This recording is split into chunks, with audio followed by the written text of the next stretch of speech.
Ladies, I'm here on the show. To talk about some NFL news. We're here with some injury updates to talk about, so let's get right into it. We have a lot of news to go over. First thing I'm talking about is J.C. Jackson. He suffered an injury yesterday.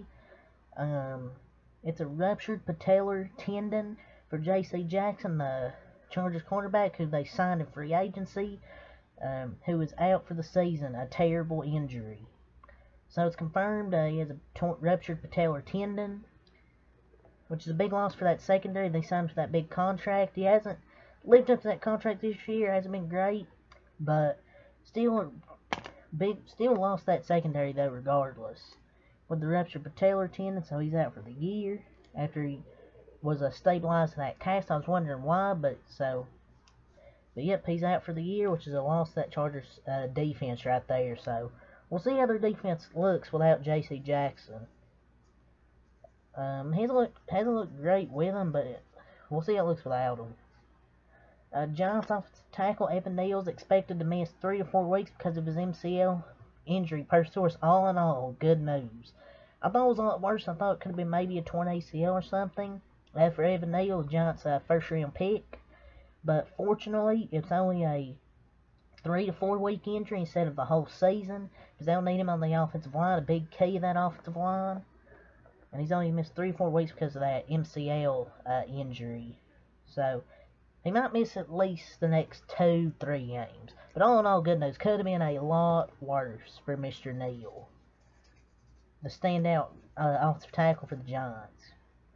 The NFL is actually reviewing an incident involving side judge Jeff Lambert and line judge Tripp Sutter, I'm told. The NFL, NFLRA, and CBA especially says game officials shall not ask players, coaches, or any other team personnel for autographs. So these two asked Mike Evans, I believe, for an autograph after the game, which you can't do, even if it's after the game as a player or as a ref. You can't ask a player, coach, or any other like team personnel for autographs or memorabilia. Just really bad look for those refs right there, trying to get an autograph after the game. You just can't do that. It's just really unprofessional.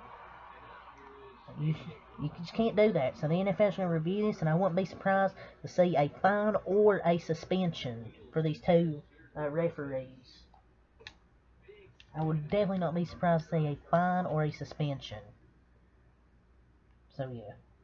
While Jordan Lewis made a game-changing interception on Sunday, it proved to be his last play of the year after suffering a season-ending foot injury. This is per the Dallas Cowboys official Twitter.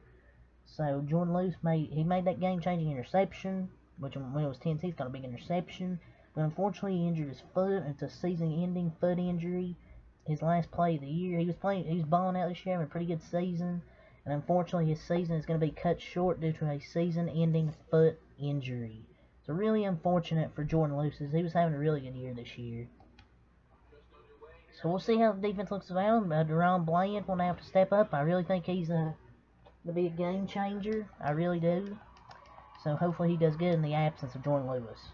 Jets have confirmed that hashtag Jets running back Breece Hall did in fact tear his ACL as team feared, source said after the MRI. He also had a meniscus injury. His promising rookie season is over. So he's been balling out these last few weeks, and unfortunately his season's over with an ACL as a team fear. So we'll see how the Jets look at running back now without Breece Hall. He was having a promising rookie season, and a meniscus injury, ACL. Hopefully Breece Hall comes back stronger and better from this setback after having a really good first few games this year. Rams tight end David Njoku, ankle considered week to week, so looking like a high ankle sprain for Mr. David Njoku, which will be a bit of a loss to that offense, as he's been one of their best players this year.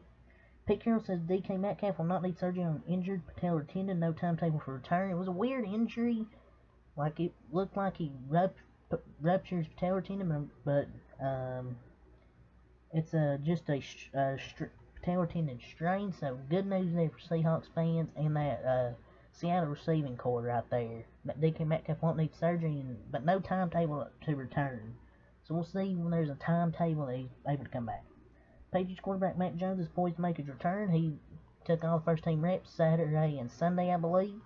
So he's poised to make his return tonight, and all signs point towards him making his return tonight. Panthers interim coach Steve Wilks tells reporters that his QB PJ Walker will start Sunday even if others are healthy. He has earned it. I agree, he played a good game against the Buccaneers, and he's definitely deserved it. So until he doesn't play well, then keep rolling with him.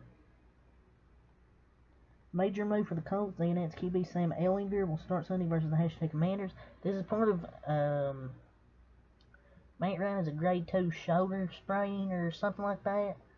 But this is not just why they're starting Sam Ehlinger versus the Commanders on Sunday.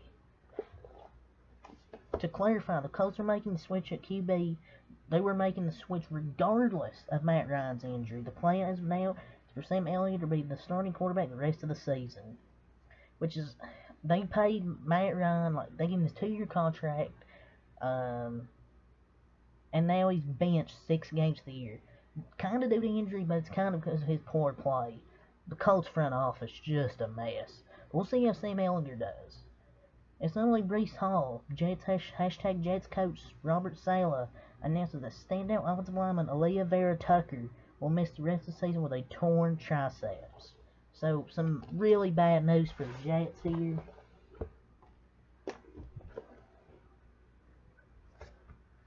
Breece Hall out for the year. Vera Tucker, 2 standout young players. The Jets just can't have nothing go right. But yeah, that's really all the news, a lot of stuff I wanted to talk about. The Sunday night game last night, Monday night game, I'm not going to recap. Not worth talking about. The Steelers, or the Dolphins won 16-10 in a boring game. That game's already been boring too, so I ain't going to recap those games. But yeah, till next time, 9 o'clock. Peace.